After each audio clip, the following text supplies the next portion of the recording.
철강왕이라 불리던 앤드류 카네기는 미국의 철강 산업의 위대한 발전을 이뤄낸 인물입니다.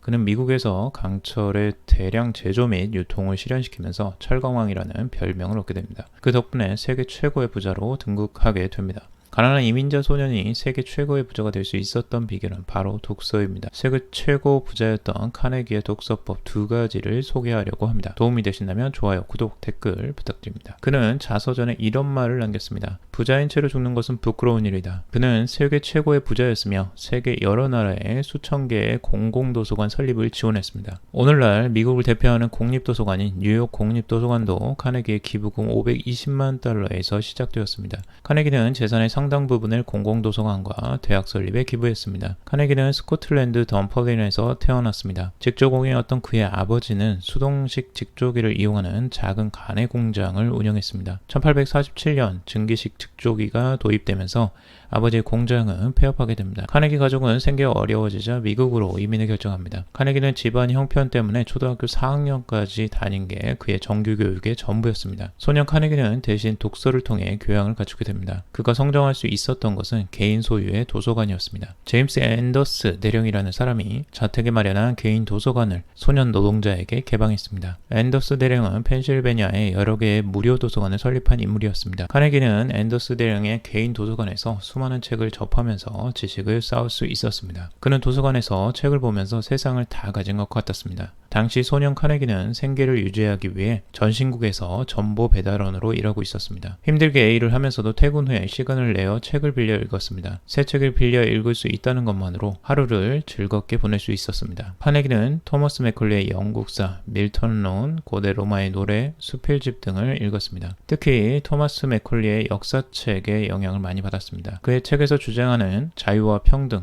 평화를 옹호하면서 억압과 차별 없는 사회를 꿈꾸었습니다. 카네기가 공공도서관 설립을 추진하게 된 배경도 여기에 있다고 보여집니다. 카네기의 독서법을 2가지로 요약해 보겠습니다. 첫째, 글쓰기로 자신의 의견을 표현하라. 어느 날 카네기가 좋아했던 도서관을 이용하는데 문제가 발생합니다. 도서관을 소년 노동자에게만 무료로 개방하겠다는 방침 때문이었습니다. 당시 카네기는 전보 배달을 하고 있었는데 사원은 노동자로 인정하지 않아서 책을 빌려보려면 1년에 2달러를 내야 했습니다. 카네기는 그 조치가 부당하다고 생각하여 신문에 투고를 결심하게 됩니다. 그는 바로 무료 도서관에 대한 나의 의견이라는 제목으로 피츠버그 통신에 투고를 합니다. 어떤 일을 하든지 소년 노동자는 모두가 앤더스 대령의 도서관을 이용할 수 있어야 한다는 주장이 주요 내용이었습니다. 앤더스 대령은 그 기사를 보고 즉시 도서관 이용자 범위를 확대합니다.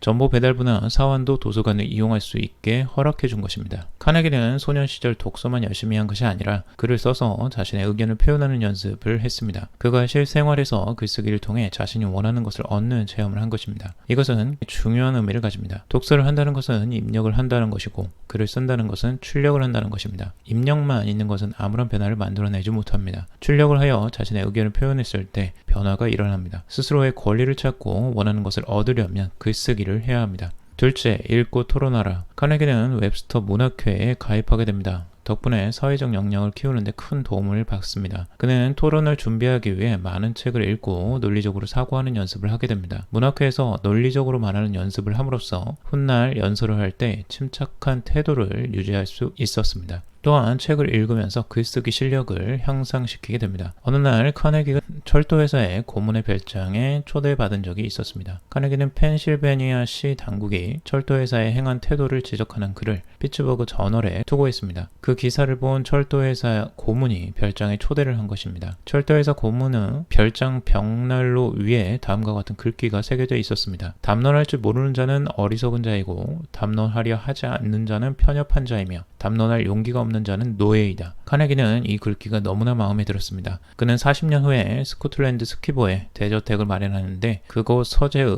벽난로 위에 똑같은 글귀를 새겨 넣었습니다. 카네기는 토론의 중요성을 평생 잊지 않았던 것입니다. 토론하는 활동은 지식을 정리하게 하고 사고를 확장하게 하고 생각을 말로 표현하는 법을 터득하게 합니다. 또한 논리적 사고 능력을 향상시키게 합니다. 혼자서 읽는 것으로 그치는 것이 아니라 사람과 다양한 관점에서 토론하는 것이 지식을 확장하는 데 훨씬 큰 도움이 됩니다. 도움이 되신다면 좋아요, 구독, 댓글 부탁드립니다. 감사합니다.